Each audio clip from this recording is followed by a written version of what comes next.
आजादी की जंग में बरेली का बहुत महत्वपूर्ण योगदान रहा है। रोहेला की धरती अंग्रेजों के लिए मुसीबत बनी रहती थी। बरेली कॉलेज से लेकर नौमहला मस्जिद समेत कई स्थान आज भी इस बात की गवाही देते हैं। शहर की नौमहला मस्जिद में तो हिंदू मुस्लिम दोनों ही समुदाय के आजादी के दीवाने रणनीति तैयार करते थे। 1857 की क्रांति की अलग भी यहाँ से जगी थी और रूहेला फौज ने अंग्रेजी हुकूमत को अपने शौर्य से धूल चटाई थी।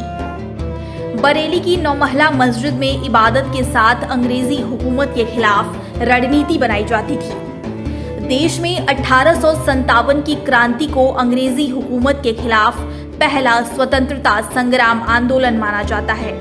बताते हैं कि उन दिनों मस्जिद में बैठकर हाफिज रहमत खां के पोते खान बहादुर खां, पंडित शोभराम ओझा, तेग बहादुर और मुबारक अली शाह आदि देशभक्त रणनीति तैयार करते थे। यहाँ तक कि अंग्रेजों को मात देने के लिए तोपखाना बनाने की रणनीति भी यहाँ तैयार की गई थी। थाना प्रेमनगर क्षेत्र के भूड़ मोहल्ले में तोपखाना बना लिया गया था, लेकिन किसी ने इसकी मुखबिरी कर दी, जिसके बाद अंग्रेजों ने मस्जिद पर हमला बोल दिया। जिस समय अंग्रेजों ने नौमहला को निशाना बनाया, उस समय इलाके के कई भवनों और मकानों को भी नेस्तनाबूद कर दिया गया। साथ ही नौमहला मस्जिद में लूटमार की गई। इस दौरान इस्माइल शाह अजान दे रहे थे, जिनके सीने में अंग्रेजों ने गोली दाग दी। उस समय काफी लोग देश के लिए इस मस्जिद में शहीद हुए थे। वहीं रूहेला सरदार नवाब खान बहादुर खान ने क्रांतिकारियों के साथ रूहेलखंड में अंग्रेजों की सेना से कड़ा मोर्चा लिया था। इस दौरान नौमहला मोहल्ले में नौमहला मस्जिद क्रांतिकारियों का गढ़ था। अंग्रेजों को ईद के बाद बगावत की आशंका थी। बरेली के प्रमुख क्रांतिकारी अंग्रेजों के खिलाफ क्रांति की योजना बनाई जाती थी। नौमहला मोहल्ले की नौमहला मस्जिद में क्रांतिकारी इकट्ठा होते थे, जिन पर कोतवाल बरूद्दीन को अंग्रेज अफसरों ने क्रांतिकारियों पर निगाह रखने की हिदायत दी थी, जिसके बाद से नौमहला मस्जिद में नमाज के दौरान खास निगाह रखी जाती थी।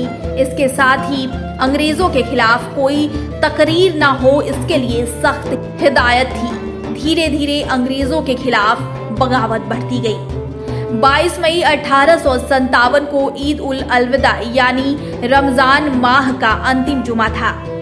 नौमहला मस्जिद में नमाज पढ़ने के लिए छावनी के सैनिकों, बरेली शहर के नागरिकों और बरेली कॉलेज के शिक्षकों के साथ ही छात्रों की भीड़ जमा थी।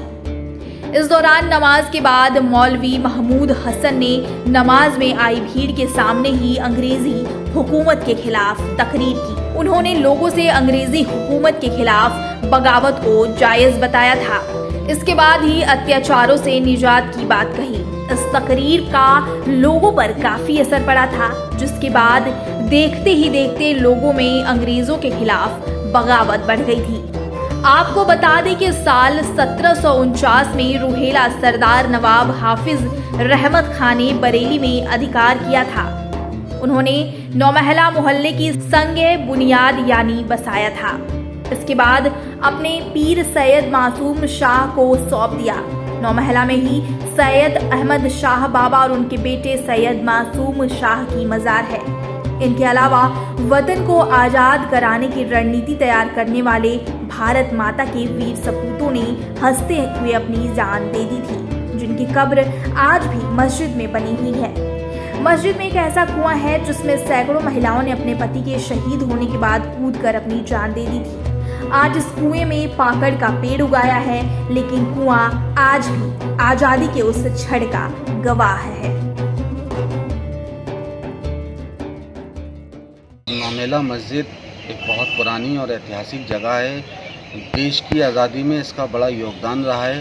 रोहिलखंड के नवाब हाफिज रहमत खान साहब ने इस नौमहले को बसाया था 1749 के दौर में। उसके बाद अंग्रेज़ों का यहाँ जब हमले हुए तो आपको पराजय हुई, हार का सामना देखना पड़ा, तो आप चले गए थे तराई के जंगलों में। फिर दौर नवाबों का शुरू हुआ, जिसमें हाफिज रहमत खान के पोते खान बहादुर खान साहब का दौर हुआ। उन्होंने दोबारा इस नौमहले को बसाया और यहाँ नौमहलवी सैयद, यहाँ अहले सादात आराम फरमा थे, जो यहाँ पे जिनकी बस्तियाँ थीं, उन्हीं लोगों से इस नौमहले की पहचान है। और उन सैयदों का सबसे बड़ा योगदान ये रहा है देश के अंदर कि ब्रिटिश हुकूमत के ख़िलाफ़ अपने वतन की और इस रोहिलखंड को आज़ाद कराने की जो भी तैयारियां होती थी, रणनीति बनती थी, वो जिस तरह भी हो, जो भी उनकी मतलब सोच थी उसको वो यहीं से सरअंजाम देते थे, जिसमें खान बहादुर खान साहब, पंडित शोभराम ओझा, तेग बहादुर, मुबारक अली शाह, ये इन जैसे कई एक क्रांतिकारी महानायक यहाँ नौमेले में बैठ कर के आपसी प्लान करते थे वतन के लिए। और उसी के साथ खुसूसन ये है कि नौमेला मस्जिद जो आज एक मजहबी के उसमें मतलब देखा जाता है, यहाँ दरगाह है, यहाँ काफ़ी तादाद में बड़ी मस्जिद है, काफ़ी तादाद में नमाजी हजरात होते हैं यहाँ।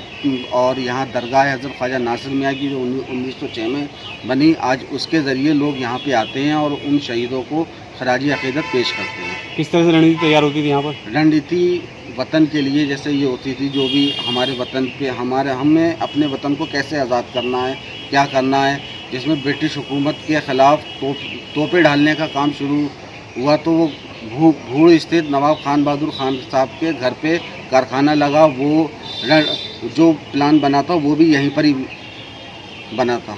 इसी तरह जो ब्रिटिश हुकूमत के ख़िलाफ़